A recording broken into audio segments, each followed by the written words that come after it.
کو قائم کرنے کی کوشش، جدوجہد.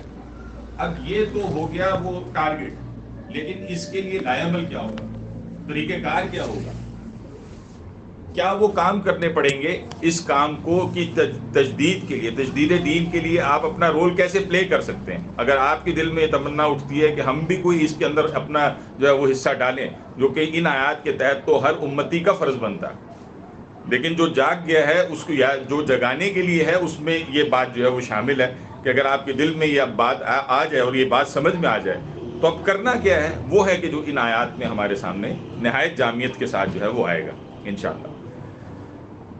ڈاکٹر صاحب کہتے ہیں کہ یہ جو تقویٰ کے اعتبار سے قرآن حکیم کی سب سے گاڑی آیت ہے، ٹھیک ہے. بیان القرآن میں ڈاکٹر صاحب احمد کہتے ہیں کہ تقویٰ کے اعتبار سے یہ قرآن کی سب سے گاڑی آیت ہے، ٹھیک. اور اس کی ایک ریزن ہے. یہاں دیکھیے جو الفاظ استعمال ہوئے ہیں وہ کیا استعمال ہوئے ہیں. خطاب ہے یا ایھا الذین آمنو، اہل ایمان سے خطاب ہے، گویا آپ سے اور مجھ سے خطاب ہے. ایک وقت میں صحابہ کرام سے خطاب تھا، پھر جوں جیسے جیسے جو ہے وہ یعنی امت مسلمہ بڑھتی گئی تو ہر ایک سے یہ خطاب ہوا. اور وہ خطاب کیا ہے؟ اتقوا اللہ، اللہ کا تقوی اختیار کرو، ٹھیک. حق تقاتہ، جیسے کہ اس کے تقوی اختیار کرنے کا، جیسے کہ اس سے ڈرنے کا حق ہے. یہ وہ آیت تھی کہ جب یہ نازل ہوئی تو صحابہ کرام کی تو آپ سمجھیں کہ وہ جب آیات کو اس طرح نہیں دیکھتے تھے جس طرح سے ہم دیکھتے ہیں. یعنی آج آپ دیکھیں کہ اس آیت کا وہ اثر جو کہ صحابہ کرام پر ہوا، کیا ہم پر بھی ہوتا ہے اس آیت سے گزرنے کے بعد؟ وہ کیا، یعنی صحابہ کرام نے جیسے ہی اس آیت کو رسول اللہ صلی اللہ علیہ وسلم نے ان کے سامنے پیش کیا کہ اللہ کا تقوی اختیار کرو ویسے کہ جیسے کہ اللہ کا تقوی اختیار کرنے کا حق ہے، تو ان کے تو پاؤں تلے سے زمین ہی نکل گئی. مطلب یہ کیوں کر ممکن ہے، یہ کیسے ممکن ہے کہ ایک شخص اللہ کا وہ تقوی اختیار کر سکے؟ یہ کیسے ممکن ہوگا؟ اور گھبراہٹ طاری ہو گئی ان کے اوپر. دیکھیں تقوی کس چیز کا نام ہے؟ تقوی یہ ہے کہ اللہ کے ہر حکم اس کو اختیار کرنے، اور جس سے منع کیا، اصل میں تو بچنے کا مفہوم ہے، تو جس چیز سے منع کیا، ہر چیز جس سے اللہ تعالیٰ نے روکا ہے ایک انسان اس سے رک جائے. ظاہر ہے یہی تقوی، یہی پرہیزگاری. اب ایک انسان جو ہے وہ زندگی کے اندر ظاہر ہے اس کے ساتھ بہت سارے مسائل ہوتے ہیں. اس کا ایک ارد گرد کا ماحول ہے، ماحول بعض دفعہ اچھا ہوتا ہے، بعض دفعہ برا ہوتا ہے. برے سے مراد یہ، اور بعض دفعہ یہ نہیں، برے سے مراد یہ نہیں کہ بالکل کوئی برے میں جا کے بیٹھے ہوئے، لیکن چلیں غفلت ہی کا شکار ہوتا ہے.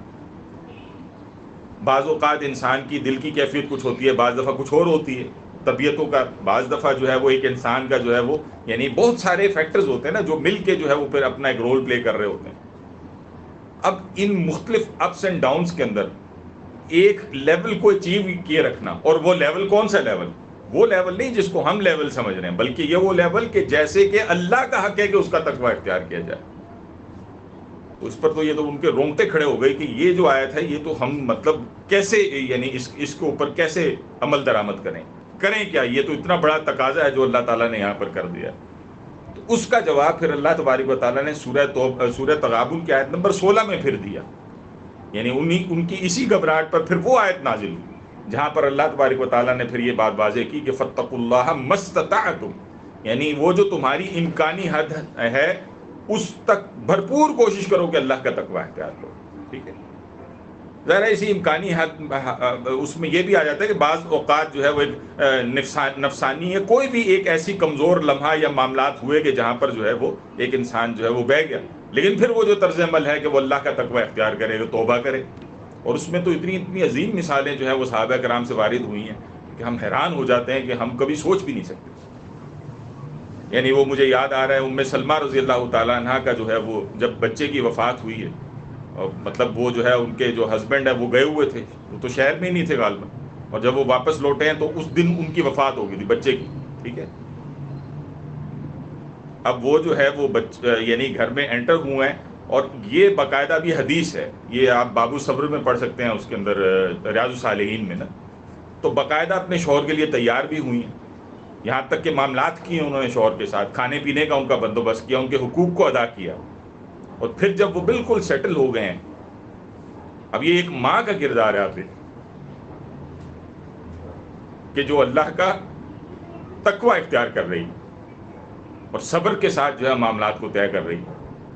اور وہ کیا کرتی ہیں، وہ جو ہے وہ اب شوہر کو جو ہے وہ اتنی حکمت کے ساتھ بات کو منتقل کرتی یعنی پوچھتی ہیں ابو سلمہ سے کہ اگر آپ کو کوئی شخص آپ کے پاس امانت رکھوائے اور وہ واپس طلب کرے تو آپ کو کیا کرنا چاہیے؟ تو ابو سلمہ کا اس کے سوا کیا جواب ہو سکتا تھا؟ انہوں نے کہا بھائی جس کی وہ امانت ہے اگر وہ چاہے تو واپس لینا چاہے تو اس کو ادا کرنی چاہیے، واپس کرنی چاہیے جس کی وہ شے ہے۔ تو بتایا کہ آپ کا بچہ جو کہ اللہ کی امانت ہے وہ اللہ نے لے لی۔ اب گھر کے اندر آپ ذرا اندازہ کریں گے میت پڑی ہوئی ہے وہ، لیکن وہ جو صبر کا پہاڑ ہے، وہ جو عظیم مینارہ ہے تقویٰ کا، یعنی ذرا اس کو امیجن تو کر کے دیکھیں، انسان حیران ہو جاتا ہے۔ اور اس تقویٰ سے پھر اللہ نے جو ان کو فائدہ دیا کہ رسول اللہ صلی اللہ علیہ وسلم نے پھر بعد میں، اب یہ طویل ہے اس کو اگر پورا پڑھیں تو آخر پہ وہ یعنی بشارت دی تھی ایک اور لڑکے کی جو اللہ تعالیٰ ان کو عطا کرے گا اور جو بہت بہترین ان کی آخرت کا توشہ آخرت بھی بنے گا، صدقہ جاریہ بھی بنے گا، ایک بہترین اور صالح اور نیک اولاد جو ہے اس کی بشارت بھی دی رسول اللہ صلی اللہ علیہ وسلم۔ تو بہرحال یہ تقویٰ کا جو ہے وہ ایک انسان کا جو فائدہ حاصل ہوتا ہے دنیا میں اور آخرت میں، اور اس کی ایمان کی جو کیفیت اس کے ساتھ کھڑی ہوتی ہے، تو اس کی بے شمار مثالیں دی جا سکتی ہیں۔ تو تقویٰ جو ہے وہ اللہ کا جو خوف ایک انسان کے اندر آ جائے، تو یہ تو قدم قدم پر آپ کو نظر آئے گا، خود رسول اللہ کی سیرت میں، خود صحابہ کرام کے ساتھ معاملہ، آپ کو ہر جگہ جو کہ جو ہے وہ یہ اللہ سے ڈرنے کا، اور یہ اسی میں پھر وہ والی بھی عظیم مثال یاد رکھے نا، وہ جو غامدیہ خاتون کی تھی کہ جن کو جو ہے وہ یعنی جن پر رجم کی سزا جو ہے اس کی حد جاری کی گئی، اور وہ طویل ہے، اس میں بھی کافی انسپریشن ہے، لیکن میں اس طویل کو اس وقت نہیں بیان کر رہا، بس اگر اس کے آخری حصے کو دیکھیں کہ اس میں چند جلیل القدر صحابہ کرام میں سے بھی کسی نے کہہ دیا تھا جب خون کا کوئی چھینٹا جو ہے ان پر آ کر پڑا، تو ظاہر ہے ان کو وہ حقائق نہیں پتا تھے جو رسول اللہ کو پتا تھے، پیچھے جو ہے چکر لگتے رہے، معاملات ہوتے رہے، رسول اللہ ان کو ڈیلے پہ ڈالتے رہے کہ ابھی جو ہے وہ تم اگر حاملہ ہو تو پھر وضع حمل کے بعد آنا، اور ابھی جو ہے وہ رضاعت کی عمر ہے اس کے بعد آنا، اور وہ جو ہے وہ خود حاضر ہوتی رہیں، اور تقویٰ اس قدر جو ہے ان کے اوپر غالب تھا کہ وہ جو ہے وہ اپنے اوپر دنیا ہی میں حد کی تنفیذ کے لیے جو ہے نافذ ہوتی رہیں، یہاں تک کہ ان کے اوپر حد کی تنفیذ کی گئی۔ اور جب جو چھینٹا ان کا خون کا پڑا اور کسی نے کہا کہ بھئی یہ تو زانیہ خاتون تھی معاذ اللہ، ظاہر ہے ان کو علم نہیں تھا نا، ابھی تو وہ ساری حقیقت ان کے سامنے تو نہیں تھی، تو رسول اللہ صلی اللہ علیہ وسلم نے پھر اس وقت یہ فرمایا تھا کہ اگر ان کی توبہ کو تمام مدینہ کے، یعنی مدینہ کے 70 افراد پر، یعنی وہ کثرت کے لیے تھا، سب پر جو ہے وہ پھیلا دے، سب کی مغفرت کے لیے کافی ہے۔ یہ وہ تقویٰ ہے کہ آخرت میں نہیں اس کو کیری کر کے لے کے جانا، بلکہ دنیا ہی کے اندر جو ہے وہ اگر یہ معاملہ ہوا ہے تو ہو جاتا ہے، بندہ مومن سے بھی یہ معاملات ہو جاتے ہیں، لیکن پھر بندہ مومن جو ہے وہ گویا اللہ کا تقویٰ اختیار کرنے والا ہوتا ہے۔ اور پھر دوسری جو ہدایت اس آیت میں آتی ہے ہمارے سامنے، وہ فرمایا وَلَا تَمُوتُنَّ إِلَّا وَأَنْتُمْ مُسْلِمُونَ، اور تمہیں موت نہ آئے مگر اس حال میں کہ تم مسلمان ہو۔ اس کا کیا مطلب ہے؟ اس کا مطلب یہ ہے کہ تمہیں ہر وقت حالت فرما برداری کی فکر کرنی چاہیے۔ اصل میں یہ بھی یہی تقویٰ ہے نا، ایک انسان جو ہے وہ ہر وقت اللہ کی فرما برداری اختیار کرنے ہی کے اوپر رہے۔ کیوں؟ کیونکہ اس کو علم نہیں ہے کہ اس کی موت کب آئے گی، موت کا کوئی پیٹ فارمولہ نہیں ہے۔ ابھی پچھلے دنوں ایک جاننے والے تھے تو ان کا 20 سال کا بچہ جو ہے وہ 2 مہینے کینسر کے بعد جو ہے اس کی ڈیتھ ہو گئی۔ اب 20 سال کوئی عمر تو نہیں لگتی نا کہ جس کے اندر ایسے معاملات ہو جاتے، اور کوئی ہے تو 70 سال میں جا رہا ہے، کوئی ہے تو 50، مطلب کوئی آپ کو موت بتا کر تو نہیں آتی، موت اور آ بھی کسی وقت سکتی ہے۔ تو پھر انسان ہر وقت گویا اس اطاعت اور فرما برداری کی حالت میں رہے۔ ابھی کل ہی کا واقعہ ہے کہ کل جو ہے وہ F6 میں یا اس طرف جو ہے وہ ان سیکٹرز میں سے کسی میں جو ہے وہ آپ دیکھیں نا، وہ خبر کیا ہے، وہ خبر یہی ہے نا کہ ایک شخص جو ہے وہ 2-3 لوگ تھے تو ان کی جو ہے وہ زہریلی شراب پینے سے جو ہے ڈیتھ ہو گئی۔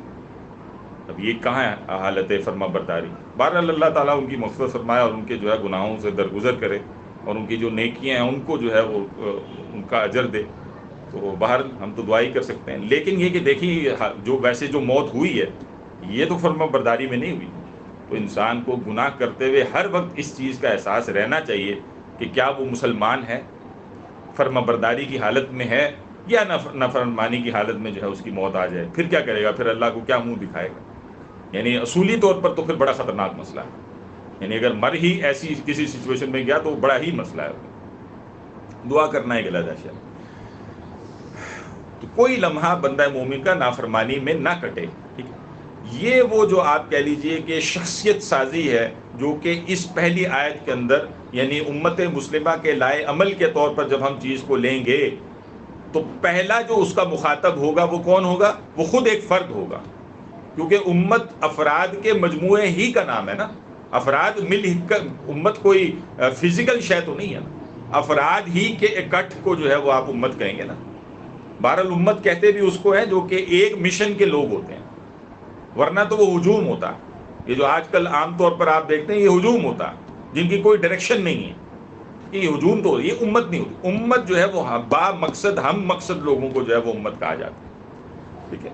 اب یہ دوسری بات ہے کہ مرنا تو حالت فرما برداری ہی میں مرنا، اور اس کے لیے جو کردار یہاں پر جو ہے وہ ایک شخص کے اندر کریٹ کیا جا رہا ہے، اور قرآن جس کی طرف توجہ دلا رہا ہے کہ آپ اور میری ذمہ داری یہ ہے کہ ہم اللہ کا تقوی اختیار کریں، اور یہ کہ اللہ کی فرما برداری کے اندر اپنی زندگی کو بسر کریں. یہ وہ روش ہے جس کو ہم جو ہے وہ اختیار کریں. یہ ہے وہ کہ جس کا جو ہے وہ یہاں پر جو ہے وہ اللہ تعالیٰ جو ہے وہ ہمارے سامنے اس حکم کے تحت رکھ رہا ہے. ایک روایت لے کر آئے ہیں بھٹوی صاحب، اور وہ ہے عبداللہ ابن مسعود رضی اللہ تعالیٰ سے، مستدرک حاکم کی وہ روایت ہے کہ عبداللہ ابن مسعود رضی اللہ تعالیٰ عنہ نے جو اس آیت کی تفسیر کی ہے، اور خاص طور پر یہ جو الفاظ ہے نا کہ اتقوا اللہ حق تقاتہ، تو وہ یہ کہتے ہیں کہ اس کی اطاعت کی بجائے اس کی اطاعت کی جائے، نافرمانی نہ کی جائے. ٹھیک ہے. یہ اس کی تفسیر بیان کرتے ہوئے عبداللہ ابن مسعود، آپ جانتے ہیں کہ یہ دو نام عبداللہ ابن عباس اور عبداللہ ابن مسعود تفسیر قرآن کے اعتبار سے یہ بہت ہی عام شخصیات، خود رسول اللہ صلی اللہ علیہ وسلم نے ان کے علم کے اوپر جو ہے وہ گویا ان کا جو ہے وہ پختہ اعتماد نظر آتا ہے. تو اس آیت کی تفسیر میں وہ کہتے ہیں کہ اس کی اطاعت کی جائے، یعنی اللہ کی اطاعت کی جائے، اس کی نافرمانی نہ کی جائے، اس سے یاد رکھا جائے، اسے بھلایا نہ جائے. ہر لمحہ ہر لہجہ گویا ایک انسان کو اللہ یاد رہے. ٹھیک ہے. اور اس کے لیے وہی جو ہے وہ اللہ کے ذکر سے جو ہے بندے کی جو ہے وہ زبان بھی تر رہے اور اس کا حال بھی تر رہے. الا بذکر اللہ تطمئن القلوب کے حوالے سے جو بات ہے، اور ویسے بھی یعنی ہر معاملے میں اللہ کا حکم اور اللہ کی بات یاد رہے. یہ بند ہو گیا جی، ایک سیکنڈ میں رک رہا ہوں، وہ دوبارہ کنیکٹ ہو جائے.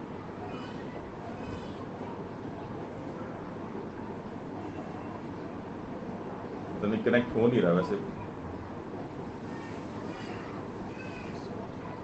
چلتے رہیں، پھر ریکارڈنگ شیئر کریں گے. کیا کریں؟ وہ دوبارہ ریکنیکٹ ہوا نا، لیکن کنیکٹ ہو نہیں پا رہا.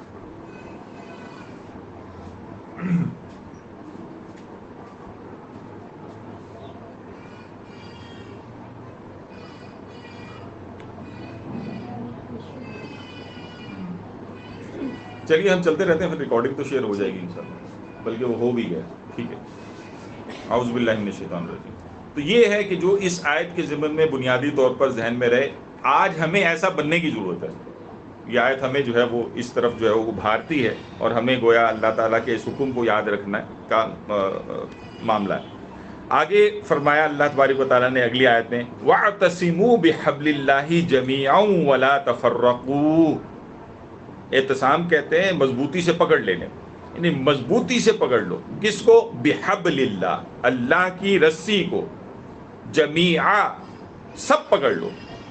وہاں انفرادیت کی بات تھی جو پیچھے ہوئی، اب وہی جو افراد ہیں وہ مل کر ظاہر ہے کہ اجتماعیت کو فارم کر رہے ہیں. ان سب کے لیے کہ اس حکم کو اللہ تعالیٰ لے کر آ رہے ہیں وہ ہے کہ اللہ کی رسی کو مضبوطی سے تھام لیا جائے، اور کیا نہ کرو، ولا تفرقوا، اور آپس میں تفرقہ یعنی پھوٹ نہ ڈالو. اصل میں یہ تفرقہ خود جو ہے وہ خلاف تقوی ہے. ساری صورتحال اجتماعی سطح کے اوپر جب ہم دیکھیں گے چیزوں کو تو دو باتیں کی جا رہی ہیں.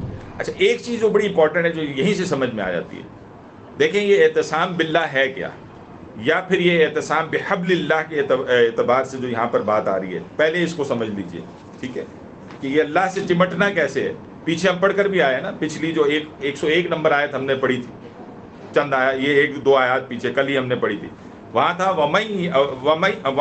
ومن یعتصم باللہ فقد ہدی الی صراط مستقیم، کہ جو کوئی اللہ سے چمٹ جائے تو اللہ کی حفاظت میں جو ہے وہ آ جائے، اور اس کو تو ہدایت ہوگی. فقد ہدی الی صراط مستقیم، کس کی؟ صراط مستقیم. یہ بات ہم نے پیچھے پڑھ لی تھی. سورہ حج اس کی آخری آیت کے اندر جو ہمارے سامنے چیز آتی ہے، یعنی اس میں بھی الفاظ ملتے ہیں وَاعْتَصِمُوا بِحَبْلِ اللَّهِ، اللہ کی رسی سے چمٹ جاؤ، مضبوطی سے اس کو تھام لو. اور متعدد احادیث پھر اس بات کی وضاحت کرتی ہیں کہ یہ اللہ سے چمٹ جانا یا اللہ کی رسی کو مضبوطی سے تھام لینا، اس سے کیا مراد ہے؟ اس سے مراد اصل میں قرآن ہے. قرآن وہ رسی ہے کہ جس کو جو ہے وہ تھام لو، یہ حکم دیا جا رہا. گویا ایک جانب انسان سے تقاضا کس چیز کا ہے؟ تقوی کا، اور دوسری جانب اس کا تقاضا کیا ہے؟ وہ یہ ہے کہ یعنی علم کا تقاضا ہے نا. قرآن کیا ہے؟ وہ علم ہے نا، وہ ذریعہ علم ہے نا جو کہ اس تقوی کو واضح کرتا ہے نا کہ تقوی تمہارے اندر پیدا کیسے ہوگا. اور اس کے لیے پھر ظاہر سی بات ہے وہ ساری چیزیں اس میں شامل ہیں کہ قرآن کا فہم، پھر جو نظریات ظاہر ہے اس کے اندر بیان ہوئے اس کی سمجھ ایک انسان کو حاصل ہو، پھر اس کی حکمتیں ایک انسان کے اوپر کھلیں. یہ وہ چیزیں ہیں جو کہ ایک انسان کو باشعور، ظاہر ہے ایک انسان جو ہے وہ عاقل ہے نا، عقل رکھتا ہے. حیوان سے جو ہے وہ اس کا جو ہے وہ ایک ممتاز جو شے اس کو کرتی ہے وہ کیا ہے؟ یعنی وہ اس کا عقل رکھنا. ٹھیک ہے، باشعور ایک شخص ہے تو اس کی ظاہر ہے کوئی نہ کوئی سوچ ہوگی، کوئی نظریات ہوں گے، ہونے چاہیے. تو وہ نظریات کیا ہوں گے، وہ مقاصد کیا ہوں گے، ان کی ہم آہنگی آپس میں کیسے پیدا ہوگی؟ یہ جمع غفیر جو کہ عقل رکھتا ہے. آج دیکھیں کہ یہ جو عقلوں کا ٹکراؤ ہے اور اس میں سے قرآن مسنگ ہے، تو پھر تفرقہ کیوں نہیں کریٹ ہوگا؟ پھر جو ہے وہ باہم گتھم گتھا کیوں نہیں ہوں گے؟ وہ جو باندھنے والی شے تھی، وہ جو ایک جگہ پر جو ہے وہ جوڑنے والی شے تھی، وہ جو سب کو متحد کر دینے والی شے تھی، وہ جو مسلمانوں کے دلوں کو مضبوط کرنے والی شے تھی، وہ تو قرآن تھا. جب قرآن ہی بیچ میں سے آپ نے نکال دیا تو بانڈنگ فورس کیا ہے؟ پھر تو نہیں ہے نا. پھر تو آپ اپنی اپنی مرضی سے جو ہے وہ چل پڑیں. اور اس میں پھر جو ہے وہ صرف یعنی آپ یہ دیکھیے کہ اس کا امپیکٹ ان تک نہیں ہے کہ جن کو ہم ماڈرنسٹ کہیں گے یا لبرلز کہیں گے، وہ جو بالکل اس سے جو ہے وہ آؤٹ ہو کر کھڑے ہیں، ان کی تو ہم بات ہی نہیں کر رہے. ہم تو ان کی بھی بات کر رہے ہیں کہ جو اپنی اپنی فقہات کو لے کر اس میں تو پڑ گئے لیکن قرآن سے مستقل دوری ہے، قرآن سے جو ہے وہ مستقل دوری ہے. ٹھیک ہے، ٹھیک ہے، فقہ جو ہے وہ ظاہر سی بات ہے قرآن سے استنباط کر کے شریعت کے ان احکامات کو جو ہے وہ واضح کرنے کا نام ہے. لیکن قرآن کا اکثر و بیشتر حصہ جو ہے وہ آپ جانتے ہیں کہ وہ صرف اور صرف ڈوز اینڈ ڈونٹس پر مشتمل نہیں ہے، بلکہ اس سارے کام کو اپیل کرنے کے حوالے سے اور ایک بہت بڑا حصہ بہرحال ایمانیات کے اوپر جو ہے وہ فوکس کر رہا ہے. ٹھیک ہے، تو یہ ساری چیزیں. اور اب اگر قرآن کے اعتبار سے دیکھا جائے تو چند احادیث کو پھر یہاں پر نوٹ کرنا ضروری ہے. اور وہ یہ ہے کہ مثال کے طور پر ایک حدیث ہے، کافی طویل حدیث ہے اور حضرت علی رضی اللہ تعالیٰ سے مروی حدیث ہے، لیکن اس میں پھر یہ الفاظ آتے ہیں کہ یہ جو رسی کے متعلق یہاں جو حبل اللہ کی بات ہوئی ہے، کہا وَهُوَ حَبْلُ اللَّهِ الْمَتِينُ، یہ الفاظ ہمیں جو ہے اس حدیث کے اندر ملتے ہیں. اسی طرح سے حضرت عبداللہ ابن مسعود رضی اللہ تعالیٰ عنہ سے جو ہے وہ ہمیں ایک روایت ملتی ہے، اور یہ کہ رسول اللہ صلی اللہ علیہ وسلم نے فرمایا کہ کتاب اللہ، یہ جو اللہ کی کتاب ہے، حبل ممدود من السماء الی الارض، اس کو تھامے رکھنا کہ یہی وہ مضبوط رسی ہے جو کہ آسمان سے زمین کی طرف گویا تنی ہوئی ہے. اسی کی ایک اور طرح سے وضاحت ہوئی ہے ایک اور دوسری حدیث میں، جس میں رسول اللہ صلی اللہ علیہ وسلم نے فرمایا ابشروا ابشروا، یعنی خوش ہو جاؤ، خوشیاں مناؤ. فإن هذا القرآن سبب، کہ بے شک یہ قرآن جو ہے وہ ایک سبب ہے، ایک واسطہ ہے، ایک وسیلہ ہے، ایک ذریعہ ہے. کس چیز کا؟ طرفہ بید اللہ، کہ جس کا ایک سرا جو ہے وہ تو اللہ کے ہاتھ میں ہے، وطرفہ بایدیکم، اور اس کا دوسرا سرا تمہارے سب کے ہاتھ میں، یعنی جو اس کو تھامے گا. تو کہنے کا مطلب ہے یہ ہے وہ سرا. اور آپ دیکھیے کہ اس کو ایک اور مثال سے سمجھیں، اور یہ یہاں پر آ بھی رہی ہے کہ جیسے گڑھے کے اندر ایک انسان گر جائے تو اب اس سے نکلنے کا کیا ذریعہ ہو؟ ظاہر ہے اس کو کوئی نہ کوئی پل کرنے کے لیے کوئی شے چاہیے نا. تو وہ رسی کی کوئی جو ہے وہ گر پڑی اس کے اندر، تو اب اس نے اس کو تھام لیا تو امکان ہے وہ اس سے نکل آئے گا نا، اس گڑھے سے جو ہے وہ نکل پائے گا. لیکن اگر وہ ہے ہی نہیں تو پھر تو آپ اندر جو ہے وہ گڑھے کے اندر ہی رہیں گے نا، اس سے تو نہیں نکل سکتے. تو یہ وہ ذریعہ ہے، وہ خود قرآن. اور یہ قرآن پھر کس چیز کو جو ہے ایک انسان کے اندر قائم کرتا ہے؟ تقرب الی اللہ، اللہ کا تقرب اگر ایک انسان کو حاصل ہوتا ہے تو وہ یہ، کیونکہ یہ کلام الہی ہے، یہ اللہ کا کلام، اللہ کے کلام سے اللہ سے قربت جو ہے وہ حاصل ہونا، یہ اس کا جو ہے خاصہ ہے. اور پھر دوسرا جو فائدہ اس کا ہے کہ مسلمانوں کو باہم جوڑنے کا جو ہے وہ کام دیتا ہے. یعنی اس کے بغیر ممکن نہیں ہے کہ آپ سمجھیں کہ آپ کے اختلافات دور ہو سکیں. کہ آج ہم جتنے بھی اختلافات رکھتے ہیں اس کی بنیادی وجہ اگر آپ اٹھا کر دیکھیں گے تو وہ آپ کو ایک ہی ملے گی، اور وہ ہے قرآن سے دوری. قرآن سے دوری. اور قرآن سے دوری کا مطلب صرف یہی نہیں ہے کہ قرآن کو جو ہے وہ آپ جو ہے وہ پڑھتے نہ ہو، دیکھتے نہ ہو. یعنی یہ جو ہمارے مسالک کو جب ہم اٹھا کر دیکھتے ہیں تو پڑھتے بھی ہیں، ایسا نہیں ہے کہ نہیں پڑھتے. لیکن مسئلہ کیا ہے؟ مسئلہ یہ ہے کہ قرآن جیسے ہے ویسے نہیں پڑھتے. کیا مطلب؟ یعنی قرآن جو انسان سے چاہ رہا ہے، جو مطالبات کر رہا ہے، جس طرح سے چیزوں کو لے کر آ رہا ہے وہ نہیں، بلکہ ایصال ثواب یا حصول ثواب کا ذریعہ تو رہ گیا ہے قرآن، وہ تو ہے اپنی جگہ. یا وہ جو مین میں خیر نکالنا اور بال کی کھال اتارنے کے لیے تو عذاب قبر تو یہ وہ طرح طرح کے مناظرے بھی کر لیں گے، سب کچھ بھی کر لیں گے. لیکن یہ جس لیے قرآن اترا تھا، اور اس قرآن کی آیات کے اترنے کا سارا سلسلہ کس کے ساتھ جڑا ہوا ہے؟ رسول اللہ صلی اللہ علیہ وسلم کے ساتھ جڑا ہوا ہے نا. پھر رسول اللہ صلی اللہ علیہ وسلم نے اپنی پوری زندگی پر اس پر عمل کر کے دکھلایا کیسے تھا. اس کے لیے ہمیں یہ تو چیزیں یاد رہ جاتی ہیں کہ نماز میں ہاتھ ادھر باندھنے ادھر باندھنے، رفع دین ہونا چاہیے کہ نہیں ہونا چاہیے، ٹھیک ہے، پاؤں ملنے ہیں نہیں ملنے. اس پر تو جو ہے لڑائی ہیں، جھگڑے ہیں. اس کے لیے تو یہ مسجد علیحدہ ہے اور وہ مسجدیں ہی علیحدہ کر دیں. تفرقہ کس چیز کا نام ہے؟ اسی چیز کا نام تفرقہ ہے، اور کس چیز کا نام تفرقہ ہوتا ہے؟ تو دین تو جوڑنے کے لیے آیا تھا. اور دین نے کیسے جوڑا تھا؟ یہی قرآن تھا نا. اب ذرا آپ اسی سے انالیسس کر کے دیکھیے. آج اس قرآن کو ہم کہتے ہیں ہم قرآن کو مانتے ہیں، لیکن ہم دل بھی پھٹے ہوئے اور آپس میں بھی کٹے ہوئے. یہی معاملہ ہے نا. جبکہ جن پر یعنی صحابہ کرام جن کے سامنے جب یہ دعوت آئی ہے، جو اس کے اولین مخاطب ہے، خود انصار، ٹھیک ہے، تو پھر جو ہے وہ اس کے حوالے سے یہاں پر کیا بیان آتا ہے؟ وَاذْكُرُوا نِعْمَتَ اللَّهِ عَلَيْكُمْ، اور اپنے اوپر اللہ کی نعمت کو یاد کرو. اِذْ كُنْتُمْ أَعْدَاءً، کہ جب تم ایک دوسرے کے دشمن تھے. فَأَلَّفَ بَيْنَ قُلُوبِكُمْ، تو الفت ڈال دی اس نے تمہارے دلوں میں. وہ اللہ تھا جس نے تمہارے دلوں میں پھر الفت ڈال دی. فَأَصْبَحْتُمْ بِنِعْمَتِهِ، تو تم ہو گئے اس کے فضل سے کیا ہو گئے؟ اخوانا، بھائی بھائی ہو گئے. یعنی وہ جو ایک دوسرے کے خون کے پیاسے تھے، اب گویا اب ان کی جان مال عزت سب کچھ گویا اپنے سے زیادہ دوسرے کی عزیز ہو گئی. اور یہ ہوا کہ نہیں ہوا؟ آپ ذرا اس کا ملاحظہ کیجئے. تاریخ میں مثالیں ہی نہیں ملتی. تاریخ میں ایسی کوئی مثال اٹھا کے دکھا ہی نہیں سکتے. قرآن نہیں تھا نا وہاں پر. یعنی ہم یہ نہیں کہہ سکتے کہ تورات اور انجیل نے یہ کام نہ کیا ہوگا، لیکن وہ تو آپ کو آٹے میں نمک کے برابر سچویشنز نظر آتی ہیں. لیکن قرآن وہ معجزہ تھا کہ جس کو کہا وہ حالی نے کہ وہ بجلی کا کڑکا تھا یا صوت ہادی، عرب کی زمین جس نے ساری ہلا دی. یعنی جس کا ظہور پھر اس طرح سے ہوتا ہے کہ اسی قرآن کو پڑھنے والے ایک وقت میں، یعنی اس قرآن جب یہ نازل نہیں ہوا تو ہم سیرت میں پڑھ کر آئے ہیں، وہی تھے اوس اور خزرج. یہ انصار مدینہ کیا تھے؟ یہی تھے نا.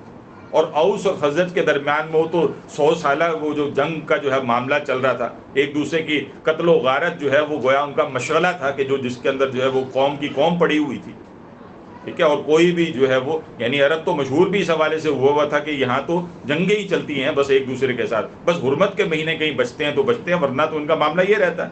تو یہ انصار کی سچویشن یہ تھی. یہاں تک کہ اللہ کے رسول صلی اللہ علیہ وسلم جو ہے وہ آئے، ایمان آیا، اسلام آیا، اللہ کی کتاب آئی، محمد رسول اللہ صلی اللہ علیہ وسلم آ گئے. اب جب یہ سب کچھ آ گئے تو آپ دیکھیے کہ سب جو ہے وہ باہم شیر و شکر ہو گئے. اور اس ایمان نے پھر کیا کیا؟ اسی مدینہ کو وہ کہ جو کہ ایک وقت میں دارالشر بنا ہوا تھا ان ساری معاملات میں، وہ کیا ہو گیا؟ وہ دارالامن ہو گیا. اس ایمان نے اس کو امن بخش دیا. تو آج جو ہمیں ارد گرد میں یہ جتنی خرابی نظر آتی ہے تو بنیادی وجہ یہ کہ ہم قرآن سے نہیں جڑے ہوئے. اگر ہم قرآن کی حقیقت سے جڑ جائیں، اور قرآن کو بھی ہم نے مسلکوں کی بھیڑ نہ چڑھائیں نا، اگر ہم کہ یہ آیت میری مسلک کی تو یہ آیت تیرے مسلک کی، اور یہ آیت چونکہ میرے مسلک کی نہیں ہے تو اس کو میں تسلیم، یعنی ہو رہا ہوتا ہے یہ اصل میں یعنی احادیث کے ساتھ بھی ہو رہا ہوتا ہے. یہ کام جو ہے وہ یہی ہے کہ جو یہ لائے عمل ہے جو کہ قرآن پھر امت کے لیے تجویز کرتا ہے کہ جن لوگوں کو یہ بات سمجھ میں آ جائے تو پہلی کیا شے ہے؟ وہ جو پچھلی آیت میں افراد کی کردار سازی، تقوی، فرما برداری، وہ جو اس کے ذریعے سے ہے. اور دوسری پھر یہ ہے کہ اب جو ہے وہ جاگو اور جگاؤ کا پورا کام جو ہے اس کا جو ہے وہ پیکج ہے جو کہ اب یہاں پر اب ہمارے سامنے جو ہے وہ آتا چلا جائے گا، وہ اب آگے چل کر کھلے گا. ٹھیک ہے. تو یہ جو ہے وہ اب اس کو منظم کرنا ہے، اور اس قرآن نے جو ہے وہ پھر گویا اب تمہارے دلوں کو جوڑے گا۔ اگر تم دل جوڑنا چاہتے ہو تو پھر قرآن کے ساتھ جڑو، اللہ تمہارے دلوں کو جو ہے وہ جوڑے گا اور تمہیں جو ہے وہ باہم بھائی بھائی بنا دے گا۔ اور کہا وَكُنْتُمْ عَلَىٰ شَفَا حُفْرَةٍ مِّنَ النَّارِ، اور تم آگ کے گڑھے کے کنارے پر تھے، فَأَنْقَذَكُم مِّنْهَا، تو اس نے تمہیں اس سے بچا لیا۔ دیکھیں نا، اس ہدایت کے آنے سے پہلے اور اس سے قبل ساری جہالت ہی جہالت ہے نا۔ آج اس کے آنے کے بعد بھی اگر ہم اس کی طرف توجہ نہیں دے رہے تو اسی جہالت کے اندر پڑے ہیں نا۔ تو جہالت کا نتیجہ پھر کیا ہے؟ علم کے بالمقابل جہالت کا نتیجہ کیا ہے؟ ظاہر ہے سوائے اس کے کچھ نہیں ہے کہ ناکامی ہے، بربادی ہے، تباہی ہے، اس کے سوا تو کچھ نہیں ہے۔ تو وہ پھر اللہ تھا کہ جب تم نے یہ اللہ کی رسی کو مضبوطی سے تھاما تو نہ صرف یہ کہ اس نے تمہیں تفرقے سے بچا لیا، بلکہ اپنی نعمت جو تمہارے اوپر اتاری وہ یہ تھی کہ تمہارے دلوں کو باہم جو ہے وہ جوڑ دیا۔ اچھا، یہ دیکھنے میں ہمیں بڑی کوئی چھوٹی چھوٹی باتیں نظر آتی ہیں، چھوٹی نہیں ہوتی ہیں، یہ بہت بڑی باتیں ہوتی ہیں۔ آپ دیکھیں نا، ہم اپنے دلوں کے حالوں کو چیک کریں، ہوتا ہے ہمارے اپنے اندر بھی ہو جاتا ہے، مطلب کسی شخص سے ہم ملنا ہی پسند نہیں کرتے، ہمارا دل ہی نہیں چاہتا کہ ہم اس سے ملیں، لیکن یہی اگر ہم قرآن سے جڑ جائیں، یہی وہ قرآن سے جڑ جائے تو آپ دیکھیں کیفیت، یعنی یہ اس کے بغیر نکل نہیں سکتی اندر کی خرابی، اور کوئی طریقہ نہیں ہوتا۔ وہ آپ کہہ رہے ہوتے ہیں، اپنے آپ کو تسلی دے رہے ہوتے ہیں دل کو صاف کرنا چاہیے، چلیں بندہ مومن تو پھر بھی کر ہی لیتا ہے، ٹھیک ہے، لیکن یہ کہ اس کی جو ایکچوئل فارم ہے وہ تو یہی ہے کہ قرآن سے جڑ کر گویا ایک دوسرے کے دل جو ہے وہ باقاعدہ صاف۔ تو اس ہدایت کے بغیر تو وہ آگ ہی میں گرنا ہے گویا، اور اس سے نکلنے کا ذریعہ خود قرآن نے جو ہے وہ یعنی اسی کو قرار دیا ہے کہ اللہ کی اس رسی کو، اس قرآن کو پھر مضبوطی، اور مضبوطی سے تھامنا کیا ہے؟ یعنی اس کے سارے حقوق پھر ادا کیے جائیں، اس پر ایمان لایا جائے، اس کو جو ہے وہ خود اپنی ذات کا حصہ بنایا جائے، پھر اس کو جو ہے یعنی عمل اختیار کیا جائے اس پر، پھر یہ کہ اسی یقین کو جو ہے اسی کے ساتھ دوسروں کو اس کی دعوت دی جائے، پھر اسی کے ذریعے سے جو ہے وہ اللہ کا وہ دین جو ہے اس کے قیام کی ایفرٹ کی جائے۔ یہ ساری چیزیں جو ہے ظاہر ہے کہ اس کے اندر جو ہے وہ شامل ہے۔ فرمایا فَأَنْقَذَكُم مِّنْهَا، تو اس نے تمہیں پھر بچا لیا۔ كَذَلِكَ يُبَيِّنُ اللَّهُ لَكُمْ آيَاتِهِ لَعَلَّكُمْ تَهْتَدُونَ، اور اسی طرح وہ تمہارے لیے اپنی آیات کو واضح کرتا ہے تاکہ تم ہدایت پاؤ۔ اب آپ ذرا اندازہ کیجئے کہ قرآن کے حوالے سے جب ہم ہر نماز میں پڑھتے ہیں اهدنا الصراط المستقیم، اهدنا الصراط المستقیم، اهدنا الصراط المستقیم، تو ہمارے دماغوں میں اس اهدنا الصراط المستقیم کا مفہوم کیا ہوتا ہے؟ بہت ہی لمیٹڈ سا ہوتا ہے نا، بہت تھوڑی سی سوچ کے ساتھ ہوتا ہے، اور چند ذاتی یعنی آپ سمجھیں ذاتی نوعیت کی خرابیوں کو دور کر لینا، ہم یہ سمجھتے ہیں کہ ہم ہدایت پا گئے، ٹھیک ہے۔ ایک انسان وہیں سے تھوڑی سی چند چیزوں کو جو ہے وہ سمجھ کر پھر سمجھ یہ بیٹھتا ہے کہ وہ جو ہے گویا ہدایت پا گیا، جبکہ ہدایت کے اس چیپٹر کو جب قرآن کھولتا ہے تو ایسے نہیں کھولتا، پھر وہ آپ دیکھیں ان عنوانات کے تحت کھولتا ہے، اللہ کا تقوی، اللہ کی فرما برداری پوری زندگی کے اندر اس کو اختیار کرنے کی طرف کھولتا ہے، ایک ایسا کریکٹر جو ہے وہ ڈیولپ کرتا ہے، پھر یہ کہ باہم ایک دوسرے کے ساتھ شیر و شکر ہونے کے لیے اللہ تعالیٰ نے جو ذریعہ رکھا ہے، اور پھر یہ ایک دوسرے کے ساتھ جو ریفرنس ہونا چاہیے ایک انسان کا وہ بھی اللہ کے لیے، ٹھیک ہے، اور وہ جو ہے وہ باہم تفرقہ بازی سے اگر کوئی بچ سکتا ہے تو پھر وہی بچ سکتے ہیں۔ یہ اتنا بڑا مفہوم ہے ہدایت کا جس کو ذہن کے اندر رکھنا چاہیے، وہ چھوٹا مفہوم نہیں ہوتا۔ اور پھر یہ کہ آخری اس ضمن میں جو آیت ہمارے سامنے آتی ہے اسی لائے عمل کے حوالے سے، وہ آیت نمبر 104 ہے، جس میں اللہ تبارک و تعالیٰ فرماتے ہیں وَلْتَكُم مِّنكُمْ أُمَّةٌ يَدْعُونَ إِلَى الْخَيْرِ، اور چاہیے کہ ہو تم میں سے امتن، ایک امت، ایک ایسی جماعت، یدعون الی الخیر، جو کہ دعوت دیا کرے کس کی طرف؟ خیر کی طرف، یہ نکرہ نہیں ہے، الخیر ہے، ٹھیک ہے، پھر وہ الخیر جو ہے یہ وہی ہے قرآن کی طرف، سب سے بڑی خیر وہ اللہ ہی کی طرف دعوت ہے۔ وَمَنْ أَحْسَنُ قَوْلًا مِّمَّنْ دَعَا إِلَى اللَّهِ وَعَمِلَ صَالِحًا وَقَالَ إِنَّنِي مِنَ الْمُسْلِمِينَ، اسی سے ملتے جلتے الفاظ یا اسی مفہوم کے اندر جو ہے وہ سورہ جو ہے وہ سجدہ کے اندر بھی اللہ تعالیٰ نے حامیم سجدہ کے اندر جو ہے وہ ہمارے سامنے آتے ہیں۔ تو کہا کہ ایک امت ہونی چاہیے تم میں سے، ایک گروہ ہونا چاہیے ایسا، وہ کیا کرے؟ 3 کام کرے۔ نمبر 1، دعوت دیا کرے کس کی؟ خیر کی۔ دوسرا کیا کیا کرے؟ یأمرون ویأمرون بالمعروف، وہ حکم دیا کرے کس کا؟ معروف کا، اچھے کاموں کا۔ وَيَنْهَوْنَ عَنِ الْمُنْكَرِ، اور یہ کہ پھر وہ برائی سے روکے. جو یہ کرے گا اس کے متعلق اللہ کا فیصلہ کیا ہے؟ وَأُولَٰئِكَ هُمُ الْمُفْلِحُونَ. یہ اسلوب حصر ہے. یہی صرف وہ لوگ ہیں جو کہ فلاح پانے والے ہیں. ٹھیک ہے. اب یہاں سے کیا بات ہو گئی؟ یعنی اب اس میں ایک پوائنٹ جو نوٹ کرے وہ ہے وَلْتَكُمْ مِنْكُمْ. یہ جو مِنْكُمْ ہے نا، یعنی امت میں سے ایک کوئی امت ہو. اب یہ کیا بات ہو گئی؟ دیکھیں یہ تو آج سمجھنا کچھ بھی مشکل نہیں ہے. مطلب آپ کا کیا خیال ہے کہ یہ جو تقاضے رکھے جا رہے ہیں یہ اسی ایک خاص گروہ سے رکھے جا رہے ہیں یا پوری امت سے رکھے جا رہے ہیں؟ اصل میں تو مخاطب پوری امت ہے نا، لیکن اس پوری امت کا مسئلہ یہ ہے کہ اکثر و بیشتر وہ غفلت کا شکار ہے. تو دنیا کے دھندے ختم نہیں ہوتے، وہ جو معاملات ہیں اسی کے اندر جو ہے وہ کھبے بیٹھے ہیں. قرآن سے وہ تعلق نہیں ہے جو کہ درکار ہوا کرتا ہے. خواب غفلت ہے کہ جس کے اندر زندگی گزر رہی ہے. دین سے دور ہیں، اپنے منصب کو بھلا بیٹھے، یہی سارے کام ہیں نا زیادہ. اب ایک گروہ کو اللہ تعالیٰ مخاطب، یعنی اب یہ وہ لوگ ہیں کہ جن کی قرآن نے آنکھیں کھول دی ہیں، یہ حقائق ان کے اوپر واضح ہو گئے ہیں. وہ خود اللہ کا تقوی اختیار کرنے کے لیے مطلب مستطاعتم کے تحت جتنی ایفرٹ ان سے ہو سکتی ہے اس کام کو وہ کر رہے ہیں، اور ہر ممکن جو ہے اس برائی سے بچنے کی کوشش کر رہے ہیں. تو اب کیا کر رہے ہیں وہ خود تو جاگے ہیں، لیکن یہ ان کا خود کا جاگنا کافی نہیں ہے، بلکہ اب ان کو دوسروں کو بھی جگانا ہے. اس سے کیا ہوگا؟ سارے جاگ جائیں گے. سارے تو انبیاء اور رسول کی دعوت سے بھی نہیں جاگتے. رسول اللہ صلی اللہ علیہ وسلم کی دعوت سے سارے جاگ گئے. یعنی اولین اور اصل ہدف کے اعتبار سے جو مخاطبین تھے وہ کون تھے؟ وہ تو مشرکین مکہ تھے نا، یا مکہ تھا، آپ یہ کہہ لیجیے. اس مکہ میں سے رسول اللہ صلی اللہ علیہ وسلم کی جو 12-13 سال کی ایفرٹ ہے، کتنے جاگے ہوئے لوگ ملے رسول اللہ کو؟ کتنے جاگ سکے؟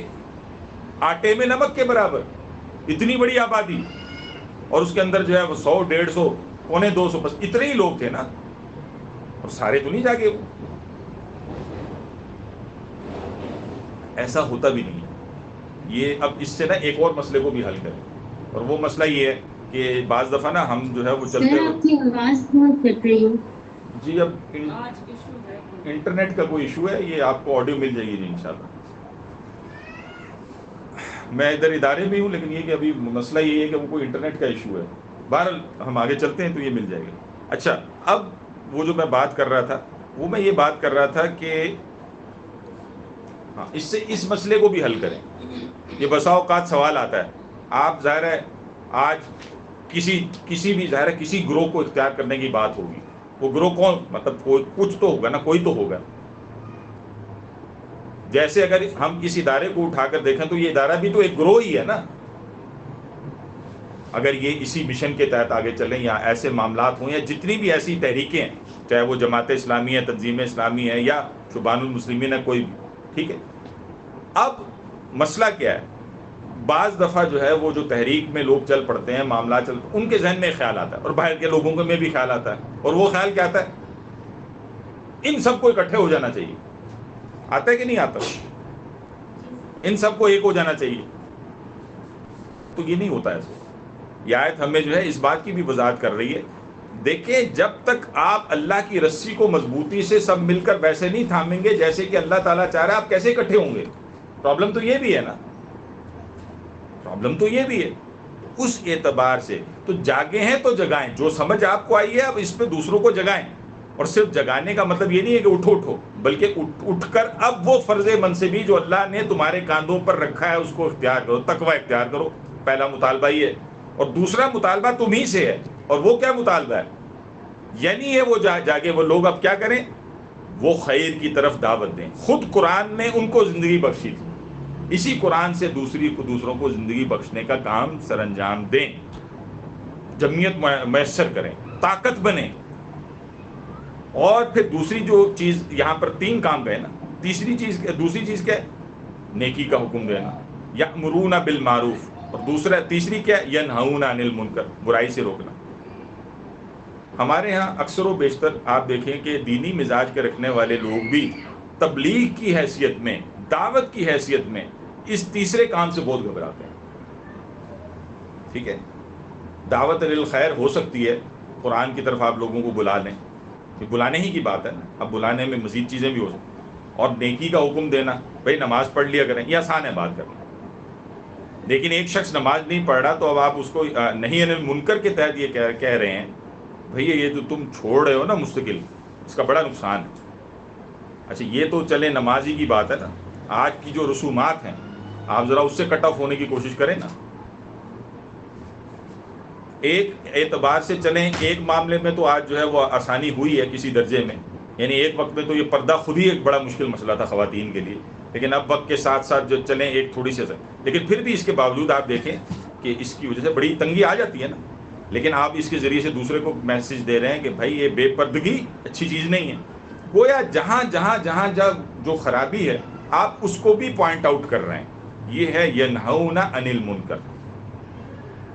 ہاں اس کے اندر وہ سارے بیہیویئرز پھر اپنی جگہ ہیں جو کہ قرآن بھی بیان کرتا ہے، حدیث بھی بیان کرتی ہے، کسی کی تذلیل نہیں کرنی، کسی کے ساتھ جو ہے وہ آپ سمجھیں رسول وسلم کا بھی جو اصلاح کا معاملہ ہوتا تھا یا ایسی چیزیں ہوتی تھی، رسول کیسے کیا کرتے تھے، رسول وسلم انفرادی طور پر لوگوں کی اصلاح کیا کرتے تھے، اجتماعی طور پر جو ہے رسول وسلم کہا کرتے تھے کہ لوگوں کو کیا ہو گیا، کسی کو پوائنٹ آؤٹ کر کے اس وقت بات نہیں کرتے تھے، تو اکثر و بیشتر آپ کو یہ چیزیں ایسی نظر آئیں گی، لیکن رسول وسلم نے یہ سارا کام کیا، یعنی آپ ذرا اندازہ کیجئے کہ یہ جو ماریں پڑی ہیں زیادہ تر فزیکل ٹارچرز بھی جو وہ اصل میں نتیجہ کس چیز کا تھا، وہ نہیں المنکر کا تھا، وہ جو لا الہ یہ ایک علیحدہ بات تھی، لیکن جب کہا نا الا اللہ، اب یہ پرابلم تھی، کیونکہ مشرکین مکہ کو اس سے کوئی مسئلہ نہیں تھا کہ تم اس اللہ کو بھی مانو لیکن لات کو بھی مانو، منات کو بھی مانو، عزا کو بھی مانو، یہی تو وہ کر رہے تھے، اللہ کو تو وہ بھی تو مان رہے تھے نا، لیکن نہیں المنکر کیا ہوا، اللہ کے سوا کوئی جو ہے وہ الہ نہیں۔ آج پوری دنیا بھاگی جا رہی ہے مادہ پرستی کے پیچھے، ساری دوڑ جو ہے وہ اسی کے پیچھے لگی ہوئی ہے، اور آپ کہتے ہیں کہ بھائی اس دوڑ سے آخرت ملنے والی نہیں ہے، دوڑ رکھو لیکن اتنی رکھو جتنی بس درکار ہے، یہ آزمائش ہے سیدھی سیدھی، اسی کے لیے پیدا نہیں کیے گئے، یہ نہیں ہے کہ صبح اٹھے تو جو ہے وہ دفتر جانا ہے اور کمانا ہے اور اس کے بعد جو ہے گھر کا چولہا جلانا ہے اور شام کو سو گئے، رات کو سو گئے اور یہ کر لیا اور وہ کر لیا، آخرت کا کوئی چیپٹر ہی نہیں ہے، اور یہ کام تو ہے ہی کہیں سرے سے نہیں، تو یہ جو ہے نجات کا باعث نہیں ہو سکتا۔ یہ تین کام جو ہے وہ کرنے کے ہیں۔ اچھا اسی میں اس مسئلے کو بھی دیکھ لیں جو ہم قرآن کے اور بھی جگہوں پر دیکھتے آئے رہے ہیں، اور وہ یہ ہے کہ جاگو اور جگاؤ سے مراد یہ ہے کہ خود تو جاگ گئے ہو نا، دوسروں کو جگانے کی ایک بھرپور اور اچھی اور پختہ اور میچورٹی کے ساتھ اور ایک عمدہ انداز کے ساتھ، وہ جو الفاظ ادھر استعمال ومن احسن قولا ممن دعا، وہ احسن کا لفظ ہے نا، بہترین، دی بیسٹ انداز میں اس کام کو کرو۔ اور یہ کیوں کرے ایک انسان؟ بھائی دوسرے کے دل کو نہیں وہ بدل سکتا، اس کو ذہن میں رکھیں، ایسا کبھی ممکن نہیں ہے کہ آپ بہترین، آپ سے بہتر، کہیں بہتر، اور اس کا کوئی موازنہ ہی نہیں ہے۔ کیا رسول اللہ صلی اللہ علیہ وسلم سے بہتر کسی کی دعوت ہو سکتی تھی؟ کیا یہ ممکن ہے؟ دیکھیں ہم تو آج اتنے گرے پڑے ہیں کہ اس کام کو کرتے ہوئے بھی ہمارے اعمال اکثر و بیشتر ہمارے اقوال کا ساتھ نہیں دے رہے ہو، ایسا ہے نا، لیکن رسول اللہ صلی اللہ علیہ وسلم کے ضمن میں تو ایسا کچھ بھی نہیں تھا۔ کیا اخلاص، کیا عمل، کیا قول، گویا ہر ہر ہر ہر چیز انفرادی اور اجتماعی سطح پر رسول اللہ علیہ وسلم کی اس بات کی گواہی دے رہی تھی نا کہ یہ حق ہے اور یہ نجات کا رستہ ہے، لیکن کیا ابو جہل ایمان لایا؟ یہ تو ایکسٹریم لیفٹ کی، یعنی آپ سمجھے ایکسٹریم جو ہے وہ لیفٹ کی مثال ہو گئی، تو اب ذرا ایکسٹریم رائٹ کی بھی مثال دیکھ لیں، کیا ابو طالب ایمان لے آئے؟ نہیں لا سکتے، ایسا نہیں، لہٰذا فرسٹریشن تو کوئی تو ضرورت ہی نہیں، اس کام کو کرتے ہوئے فرسٹریٹ نہیں ہونا بھائی، اس کے لیے بھی مثالیں موجود ہیں۔ حضرت نوح علیہ السلام اگر فرسٹریٹ نہیں ہو رہے 950 سال، آپ کو لگے گا وہ جو آخری جو وہ باتیں انہوں نے کہی ہیں کہ میں نے اس قوم کو صبح بھی کیا اور شام میں بھی کیا، لیکن وہ کب کیا؟ 950 سال وہ پورا کام کرتے رہے۔ حضرت موسیٰ علیہ السلام نے بھی جب آ کر اپنی قوم سے تنگ آئے، کب آئے؟ وہ پورے ادوار گزارے ہیں جس میں انہوں نے فرعون اور اس کے سارے لشکروں کے جو ہے مخالفت بھی برداشت کیا، سارا کچھ کیا، لے کر چلے ہیں فلسطین تک، وہاں پہنچایا ہے، اور وہاں فلسطین کے لیے اب جب بات کرنی تھی کہ ادھر جا کر قوم مکر گئی، مطلب اتنی ایفرٹس کے بعد، اور ہم نے کخ بھی نہیں کیا ہوتا۔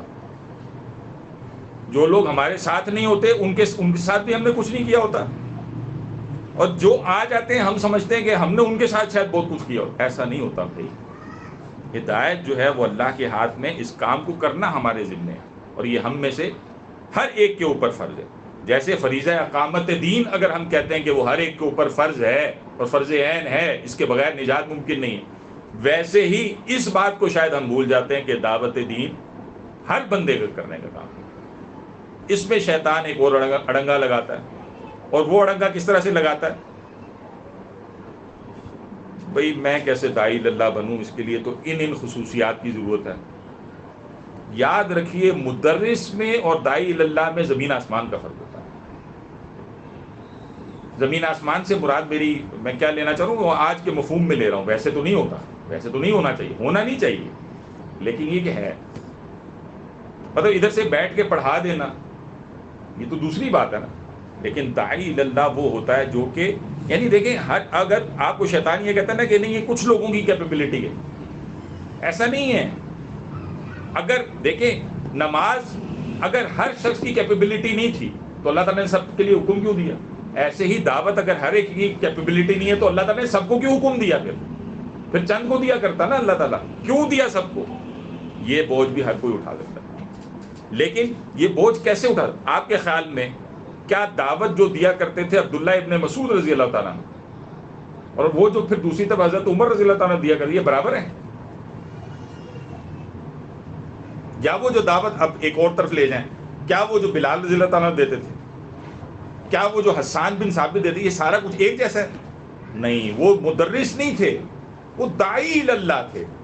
ان کا کردار اس حق کو یعنی اللہ سے ڈرنے والا بتاتا تھا، یعنی تقوی پر قائم رہنے والے تھے.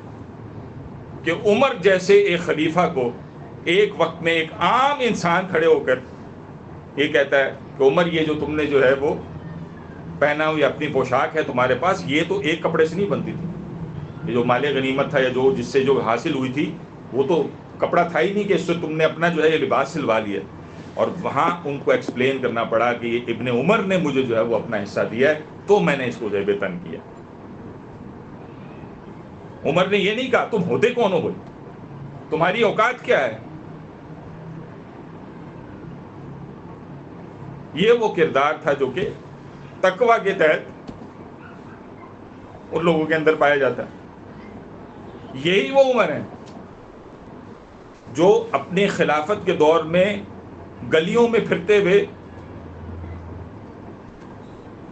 لوگوں کے اعمال سے متعلق چیزوں پر اپنی اکاؤنٹیبلٹی کے حوالے سے ڈرتے نظر آتے ہیں اللہ تعالیٰ سے.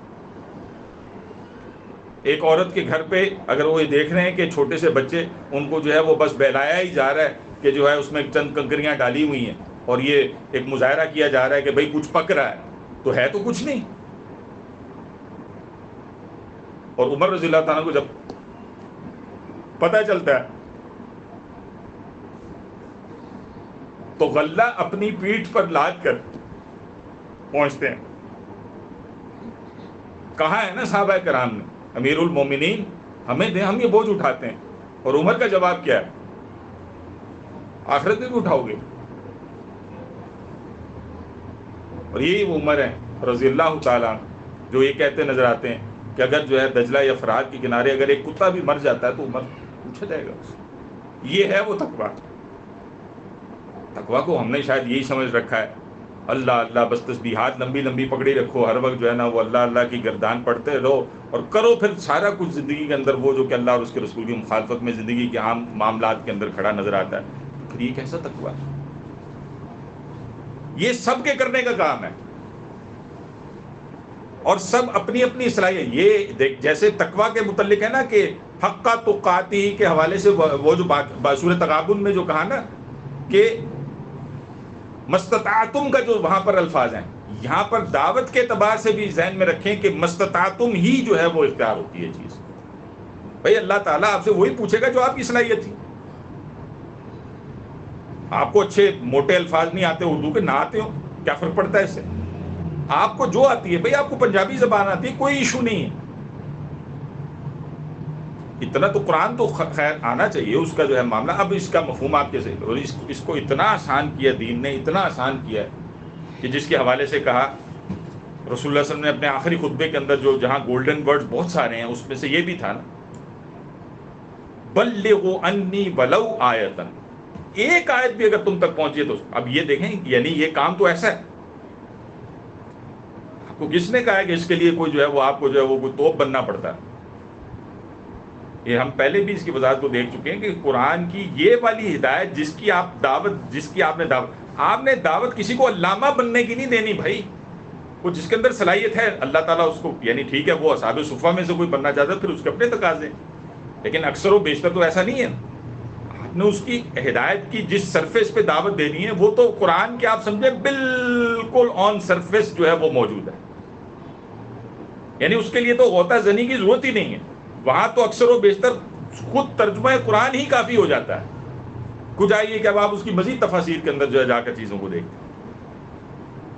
تو یہ بھی شیطان کے دھوکے سے ہر وقت محفوظ رکھنے کے لیے اللہ سے دعا مانگیں کہ اگر آپ کو یہ محسوس ہو کہ نہیں یہ میری کیپیبلٹی تو ہے نہیں, تو دعوت کا کام تو جو ہے یہ کچھ چند لوگوں کو کرنے کا کام ہے, تو ایسا ہے نہیں. اور اب یہ چونکہ مضمون کھلا ہوا ہے لہٰذا یہ کچھ چیزیں یہاں پر میں کر رہا ہوں باتیں, وہ یہ کہ آپ ذرا غور کیجئے, یہ جو صفا والی کوہ صفا کی ہم مثال دیتے ہیں, دعوت کا وہ پہلا وہ ذریعہ اور وہ میڈیم جو کہ رسول اللہ صلی اللہ علیہ وسلم نے اختیار کیا تھا, اس کے اندر رسول صلی اللہ علیہ وسلم نے اپنے وقت کا ایک میڈیم استعمال کیا. کوہ صفا جا کر کھڑے ہوئے ہیں, وہ جو پکارنے کا انداز تھا اس کو بھی اختیار کیا, وا صباحا, ٹھیک ہے. ہاں وہ جو ایک تیسری چیز جو ایلیمنٹ اس میں خرابی کا تھا کہ وہ تو برہنہ ہی کھڑے ہو جاتے, یہ نہیں اختیار کیا, یہ تو خلاف شریعت تھا سرے سے, اس کو تو اختیار ہی نہیں کیا رسول اللہ صلی اللہ علیہ وسلم. ہم آج یہاں تک تو بات کر لیتے ہیں نا کہ آج ہمیں دعوت کے ان ماڈرن ذریعوں کو استعمال کرنا چاہیے, ایون سوشل میڈیا کو بھی استعمال کرنا چاہیے نا. اگر اس طرح کی بات ہے تو ہمیں یہ سارے ذریعے استعمال کرنے چاہیے نا دعوت کے لیے. میں ادھر ادھر کی باتیں نہیں کر رہا, میں دعوت کی بات کر رہا. اس کے لیے ہمیں استعمال کرنے چاہیے نا, اور بہترین طریقے سے کرنا چاہیے جیسے. لیکن بعض اوقات ہم کچھ چیزوں سے دھوکہ کھا جاتے ہیں. اطلاع اور دعوت یہ دو علیحدہ چیزیں ہیں, یہ ایک نہیں ہے. رسول اللہ صلی اللہ علیہ وسلم نے جو کوہ صفا پر کھڑے ہوئے یہ دعوت نہیں ہے, اس میڈیم کو اختیار کرنا یہ دعوت نہیں ہے. وہ جو اذان لگائی, پکار لگائی لوگوں کو اپنی طرف متوجہ کرنے کے لیے, وہ بھی دعوت نہیں ہے. غور کریں نا, وہ دعوت تھوڑی ہے. ابھی اس سے ایک اور چیز سمجھاؤں گا آپ کو. دعوت کیا ہے؟ وہ جو پھر خطبہ سارا رسول نے جو ہے کہا, اگر میں کہوں کہ اس پہاڑی کے پیچھے جو دشمن, تم مانو کہ ہاں جی آپ سچے ہیں. اب وہ رسول جو ہے وہ ساری بات کر رہے ہیں, اور اسی موقع پر وہ ہم کئی دفعہ اس کا ذکر کر چکے ہیں, اپنی بیٹی اپنی پھپھی کو بھی مخاطب کرتے ہوئے کہتے ہیں کہ میں آخرت میں تمہیں نہیں. یہ ساری دعوت ہے نا. تو یہ جو کام ہے نا بھائی یہ اچھا. آج کیا ہوتا ہے, آج ہم میں سے اکثر و بیشتر جو ہے کسی درس کا اعلان کر کے اس بات کو سمجھتے ہیں کہ ہم دعوت کا کام کر رہے ہیں. ہم دعوت کا کام نہیں کر رہے ہوتے. وہ جی فلانے صاحب آ رہے ہیں, فلانا ہے اس کا یہ وہ, تو یہ جی اتنے بج کر اتنے منٹ پر جو ہے نا یہ ان کا پروگرام ہو. یہ دعوت نہیں ہے, یہ اطلاع ہے, یہ دعوت نہیں ہے. اس سے اپنے آپ کو دھوکہ نہ دیں, یہ دعوت نہیں ہے. دعوت اس سے اگلا کام ہے, اور وہ آپ نے اپنے طور پر کرنا ہے, میں نے اپنے طور پر کرنا ہے. جس کو اللہ نے جو جیسی صلاحیت دی ہے اسی صلاحیت میں اللہ اس سے پوچھے. وہ جو لا یکلف اللہ نفسا الا وسعها کے تحت اللہ تعالیٰ اس سے زیادہ اس سے پوچھے گا بھی نہیں. لیکن اپنے آپ کو گنجائش دینے کی کوشش کرنا ہے اس بنیاد پر کیا کہ نہیں وہ بھی دعوت ہے, تو یہ تو زیادتی ہے, وہ تو دعوت نہیں. یا یہ کہ کوئی اور آپ کی جگہ اس دعوت کے کام کو سر انجام دے دے, تو پھر یہ ایسا ہی ہے. شاید مجھے تو یہی محسوس ہوتا ہے کہ جیسے اذان دے دی, میڈیم مسجد تھی, لیکن نماز کوئی اور پڑھ لے آپ کی جگہ. سر اس میں یہ ہے کہ جیسے اطلاع دیں, جی جی, اور آپ نے قرآن کی جو آیات پڑھی ہے یا جو حدیث سیکھی ہے, جتنا بھی دین سیکھا جی جی, وہ کبھی آپ کی زبان سے دوسروں تک پہنچا نہیں. جی جی, یہ مطلب آپ کا کہنے کا ہے. جی جی, یہ جی پھر آپ کا کام آدھا ہوگا. جی جی. اچھا, اس سے میں یہ مراد نہیں لے رہا کہ آپ اس طرح کے پروگرام کی لوگوں کو اطلاعات نہ دیا کریں کہ یہ تو دعوت ہی نہیں ہے, یہ نہیں کہہ رہا. اس کی ایک اپنی اہمیت ہے، لیکن بعض اوقات ہم اسی میں چھپ جاتے ہیں اور اپنے آپ کو مطمئن کر دیتے ہیں کہ ہم دعوت کا کام کر رہے ہیں۔ پرابلم یہ ہے، یعنی ایک شخص مستقل کر یہی رہا ہوتا ہے بس، اور وہ یہ سوچتا ہے کہ وہ جو جس کا یہاں پر کہا ہے نا یدعون الی الخیر ویأمرون بالمعروف وینہون عن المنکر، یہ وہ ہے کہ جو یہ کام کر رہا ہے، تو وہ یہ تو کر ہی نہیں رہا، یہ کب کر رہا ہے وہ؟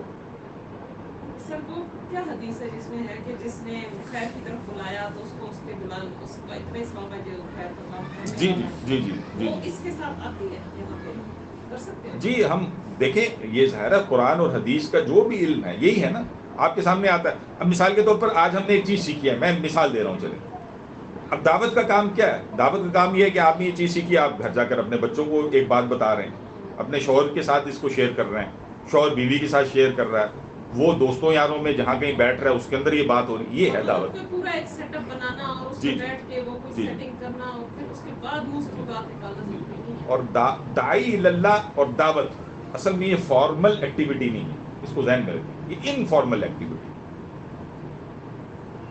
اس کی بعض فارمل صورتیں ہوتی ہیں، جیسے آج کے دور میں ہیں کہ جی آپ نے ایک جو ہے وہ اسپیکر کو بلا لیا اور وہ آگے دے رہا ہے، دعوت دے رہا ہے، وہ اس کی فارمل شیپ ہے، لیکن یہ صرف یہی شیپ نہیں ہے، بلکہ ان ساری چیزوں کو جن کو میں نے ہائی لائٹ کیا اس کو ذہن میں رکھیں، اگر وہ نہیں کر رہے تو گڑبڑ ہو گئی ہے پھر دو چیزوں کو مکس کر کے آپ نے کچھ اور اپنے آپ کو مطمئن کر کے بیٹھ گئے، ٹھیک ہے، مطمئن نہ ہو آپ نے وہ کام نہیں، تو کیا ہے ایک تیسرا ذریعہ یہ بھی ہو سکتا ہے کہ بھائی آپ نے جو کچھ سیکھا اس کو جا کر فیس بک پہ ایک پوسٹ بنائیں ڈال دیں، ٹھیک ہے، اب آپ دعوت کا کام کر رہے ہیں۔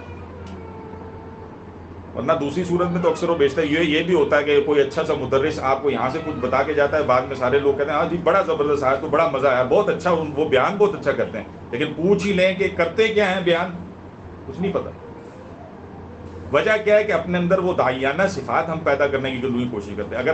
اگر ہمارے ذہن میں یہ ہو نا کہ چلو ہم نے اس سے حاصل کرنا ہے اور ہم نے آگے کہیں اس کو پھیلانا ہے، یہ دعوت کا کام میں نے کرنا ہے، پھر میں ذرا غور سے سنوں گا نا اس ساری بات کو کہ میں نے کام بھی کرنا ہے اس کے اوپر، اور تب وہ میری دعوت کا کام ہوگا، پھر وہ ذرا میری جو ہے اس مسئلے کو حل کرے گا۔ یہ ایسے ہی ہے نا جیسے وہ مطلب کوئی ہے جو بڑا ویل آف کرتا ہے، جی جی اس کو ہم مطلب بتاتے ہیں جیسے کوئی کسی کو کی ضرورت ہے کہ وہ ضرورت مند ہے، اس کو جی آپ کے صدقے کی خیرات کی ضرورت ہے، لیکن خود ہم نہیں کرتے، جی جی کچھ بھی نہیں کرتے، جی بس جی اس پہ مطمئن ہو کے بیٹھ جائیں کہ ہم جی نے جی اس کو چونکہ ادھر لگا دیا جی جی اور ہم تو گنجائش نہیں رکھتے، جی جی حالانکہ ہمیں بھی وہ کام اتنا ہی کرنے کی ضرورت ہے۔ اصل میں مطالبہ ہم ہی سے کرنے کا ہے، اس کو ذہن میں رکھیں، دوسرا کرتا ہے نہیں کرتا یہ ایک علیحدہ مسئلہ ہے، ہم ہی سے وہ کرنے کا مطالبہ ہے، ورنہ وہ تو پھر وہی بن جائے گا سورہ صف میں جو آتا ہے، یہ دعوت بھی وہی بن جائے گی کہ لما تقولون ما لا تفعلون، کیوں کہتے ہو جو کرتے نہیں، خود تو کر نہیں رہے دعوت کا کام، مثال۔ اور اسی میں پھر اس کی انتہا یہ ہے کہ آپ دیکھیں کہ یعنی نہی عن المنکر کے بھی مختلف درجے ہیں جس کو حدیث کے اندر نمایاں کیا گیا ہے۔ مثال کے طور پر صحیح مسلم کی ایک روایت ہے، کتاب الایمان کے اندر آتی ہے، جس میں رسول اللہ صلی اللہ علیہ وسلم نے فرمایا من رآ منکم منکرا فلیغیرہ بیدہ، تم میں سے جو کوئی بھی جو ہے وہ کسی منکر کو دیکھے، کسی برائی کو دیکھے، کسی خرابی کو دیکھے، تو کیا چاہیے اس کو کہ اپنے ہاتھ سے روکے، یعنی جہاں اس کی استطاعت ہے اس چیز کی کہ وہ ہاتھ سے روک سکے اور نہیں روکتا تو گڑبڑ۔ فَإِن لَمْ يَسْتَطِعْ، اور اگر اس ہاتھ سے روکنے کی استطاعت نہیں تھی تو کیا کرنا ہے؟ فَبِلِسَانِهِ، اپنی زبان سے جو ہے اس کو جو ہے وہ مطلب اس کی برائی کو، اس کی شناعت کو، اس چیز کو نمایاں کرے۔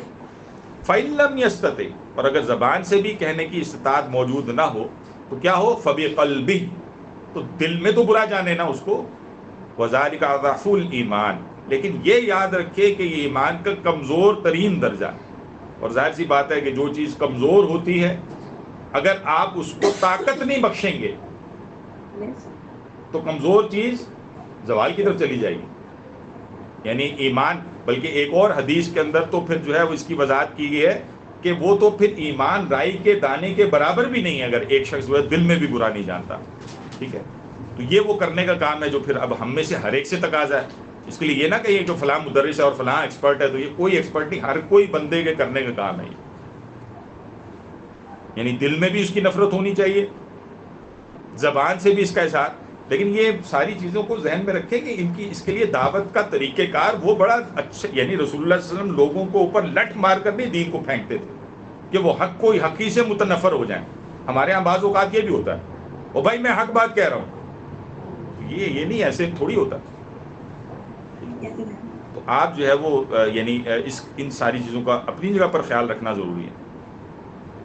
اور پھر ساتھ ساتھ جو ہے وہ ایک انسان طاقت بناتا جائے. جو لوگ اکٹھے ہو رہے ہیں اب وہ ایک طاقت، یہاں تک کہ وہ ایک شیشہ پلائی ہوئی دیوار بن جائیں، جس کو سورہ صف میں اللہ تعالیٰ فرماتے ہیں بنیان مرصوص جو ہے وہ جس کو کہا. اور اللہ تعالیٰ پھر ایسے لوگوں سے محبت رکھتا ہے. اللہ تعالیٰ نے وہاں پر کہا ہے نا یقاتلون فی سبیلہ صفا کأنہم بنیان مرصوص.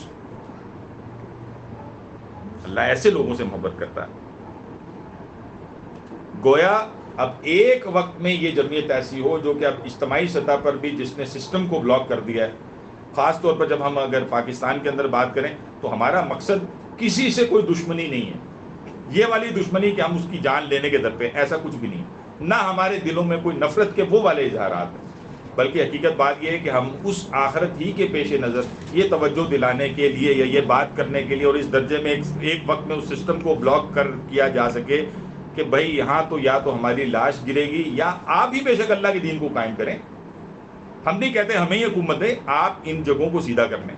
لیکن اگر آپ نہیں ہوتے تو پھر ظاہر سی بات ہے کہ ہم تو یہاں گنجائش نہیں. لیکن یہ تو ایک وقت میں طاقت ملتی ہے تو تب کے کرنے کا کام ہے. اس وقت تک یہ کام اسی طرح سے کرنے کا ہے کہ لوگوں کو قرآن کے ساتھ جوڑا جائے اور اس کام کو چلاتے جائیں اور امت کو جگاتے جائیں. جو گروہ اس کام کو کرے گا اللہ تبارک و تعالیٰ فرماتے ہیں اولئک هم المفلحون، یہی صرف وہ لوگ ہیں جو کہ فلاح پانے والے ہیں. یعنی اس میں اب باقیوں کو اللہ تعالیٰ نے یہاں سے باہر نکال دیا. جو لوگ یہ کام نہیں کر رہے یا اس طرح کے دھوکوں کے اندر جس کو ابھی ہم نے یہاں پر دیکھ لیا ہے، یعنی کچھ اور چیزوں کو سمجھ رہے ہیں کہ ایسا ہے، تو یاد رکھیں کہ وہ پھر جو ہے وہ فلاح پانے والے جو ہے وہ نہیں ہیں. اس لحاظ سے یہ بات یہاں سمجھ میں آتی ہے کہ یہ کام ہر ایک کے اوپر واجب ہے، لازم ہے کہ وہ اس کام کو کرے.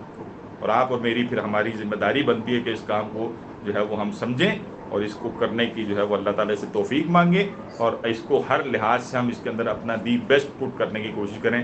تب ہم کامیاب ہو سکتے ہیں. اس رستے کے مسافر کامیاب ہو سکتے ہیں. اس رستے کو نہ سمجھیں، اس سے نکلے ہوئے ہوں یا اور کوئی جو ہے گمن گیریوں کے اندر پڑ جائیں تو وہ ہے کہ جو آج کل جو ہے وہ زیادہ تر جو ہے وہ ہم جو ہے جن چیزوں کے اندر گرفتار ہیں. اللہ تعالیٰ سے دعا ہے کہ اللہ تعالیٰ ہمیں ان حقائق کو سمجھنے کی توفیق عطا فرمائے. ایک آخری بات جو اس ضمن میں ضرور کرنا چاہوں گا، کیا کورسز کے بعد کورسز کرنے سے یہ مسئلہ حل ہو جائے گا؟ بعض اوقات صرف یعنی اب یہ بھی ہو جاتا ہے، یعنی بعض اوقات ہم صرف علم حاصل کرنے کے چکر میں نہیں. علم نافع تبھی بنے گا جب ہم یہ کام کریں گے. علم حاصل اصل میں ان کاموں کے لیے کیا جاتا ہے. دنیا میں بھی ایسا ہوتا ہے، مطلب دنیا میں کیا ایسا نہیں ہوتا؟ علم نافع کون سا ہوتا ہے دنیا کے اعتبار سے؟ جو آپ کو جو یعنی صرف دنیاوی پرسپیکٹو میں دیکھیں تو جس کے ذریعے سے آپ کو حلال مال حاصل ہو جائے، ایسا ہی ہے نا. لیکن اس کے لیے تو پھر پریکٹیکل فیلڈ میں آنا پڑے گا نا.